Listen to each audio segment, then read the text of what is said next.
Surprise, everybody, it's Teacher Susan and Max. I thought it was time to catch up on Junie B. Jones has a monster under her bed. And I happen to be sitting, Ashley, or Max is actually sitting on top of my bed. So let's just double check. Nope, all clear. So we are actually on chapter 2. Oh, Max, I'm going to have to move you over a teeny bit. There you go. We're on chapter 2. Chapter 1 was called The Cheese Man. That's when she had her picture taken. And I think her picture didn't turn out that well. So chapter 2, first of all, I hope you guys are all doing okay. We're doing fine here.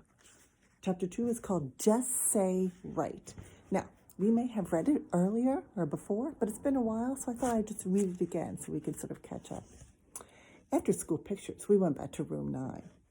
I put my head down on my table. There's no such things as monsters. There's no such things as monsters, I whispered just to myself, because my very own daddy told me that, and he wouldn't even lie to me. Probably. Mrs. said for me to sit up in my chair. She passed out work for us to do. It was called printing our letters. Only I didn't actually feel like doing that. I tapped on my bestest friend named Lucille. Guess what, Lucille? There's no such thing as monsters. They're really, really not. And so a monster doesn't even live under my bed, probably. Right, Lucille? Right? Right? Shh. I'm doing my letters, she said. Yes, Lucille, I know you're doing your letters. Only I just want to tell you about the monster because he's not even real, right? Lucille didn't say right. How come you're not saying right, Lucille? Just say right. Okay? Just say monsters aren't real, and I won't bother you anymore. All of a sudden, Lucille did a mad breath. Let me hear your best mad breath. Huh. Now look what you made me do, Junie B. You made me ruin my big G. I told you not to bother me. She quick grabbed my paper and run it to Mrs. to fix it. I tapped my fingers on the table. Then I turned around and I looked behind me. I smiled at a boy named Crybaby William. Guess what, William? There's no such thing as monsters. And so a monster doesn't even live under my bed, probably, right? Right, William? William moved his seat a little bit further away from me. I followed him in my chair. I'm right, don't you think, William? A monster really doesn't live under my bed, does he? Plus also, he doesn't put my head in his mouth. William slid his chair away some more. I scooted after him. Just say right, William, okay? Just say there's no monsters under my bed, and I will be on my way. William picked up his chair, and he carried it all the way to the middle of the floor. That's how come I had to carry my chair to the middle of the floor, too. I sat down, and I smiled very sweet. Right, William? I'm right, aren't I? I said. Only too bad for me, because just then I felt hands on my shoulders. I looked up. It was Mrs. I did a gulp. Oh, hello. How are you today? I said, kind of nervous. Mrs. zoomed my chair back to my table.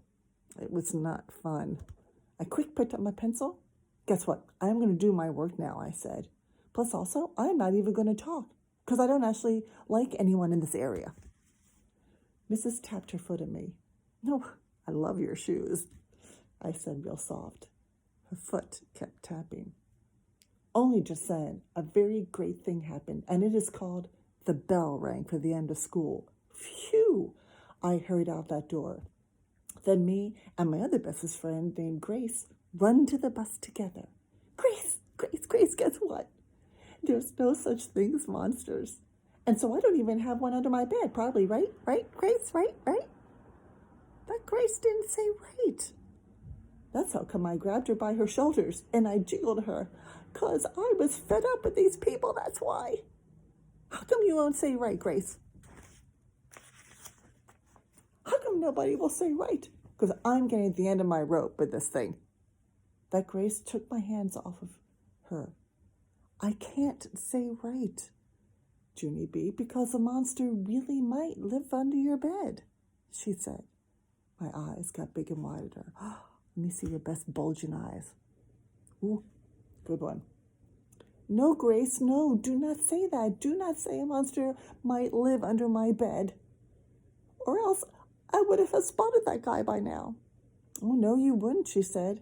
My big sister said that monsters can turn themselves invisible when you look at them. And so that's how come nobody ever sees them. That Grace looked serious at me. That makes sense, don't you think? Huh? Junie B, right? Just then, my throat got dry and my stomach got the shakies. I looked out the window very upset, and I didn't say right. Oh, she is very worried. Chapter 3 is called The Invisible Guy. Are you ready, Max? Oh, see, the book has put him to sleep. I ran to my house and hollered for my Grandma Helen Miller. Grandma Miller! Grandma Helen Miller! I am so glad to be home because today was not a very good day at my school. Grandma Miller was in the kitchen. She was holding my baby brother named Ollie. I jumped up and down in front of her. Pick me up, pick me up, pick me up, pick me up, pick me up. I can't right now, Toots. She said, I've got my hands full with Ollie. Yeah, only put him on the floor, I said, because I need a hug down here, Helen. Grandma Miller leaned down and hugged me. And then she said to don't call her Helen. Why don't you go change your clothes, she said. Then you and I will make some popcorn and you can tell me all about your day. How does that sound? Oh, Grandma's no best. Just then my whole face got happy because popcorn is my most favorite thing in the whole wide world. Hooray, I shouted. Hooray for popcorn. I ran right to my room. Then I took off my shoes and my socks and my feet did a happy dance on the floor. It was called the Happy Feet Popcorn Dance. They danced around and around. Also, they jumped on my bed and they spring to the floor and they did a giant twirl on my rug. I clapped my hands real joyful. Grandma, hey, Grandma, guess what? I'm having a good time in here. And so I am not even thinking about monster on my bed. Just then, I did a gulp. Because I shouldn't have said that, I think.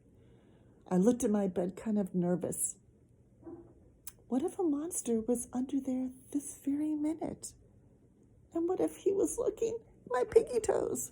Yeah, I don't know if you can see this. Here's the picture of her doing her happy feet popcorn dance. So what if he was looking at my pinky toes? And what if he wanted to eat them? Oh no, I said, oh no, I know, because pinky toes look just like little wiener sausages, I think. I freezed right where I was standing. Grandma Miller? Grandma Miller, come quick, I need you, I shouted. Grandma Miller flied into my room. Then she picked me up and she hugged me real tight. What on earth is the trouble? She asked. She sat down with me on my bed. No, Grandma, no, we can't sit here. I squeezed out of her arms and ran to the door. There's a monster under my bed, I yelled. I jumped up and down. Run, Helen, run like the wind. Only Grandma Miller didn't run. She just flopped back on my covers and she closed her eyes. No, Junie B, please.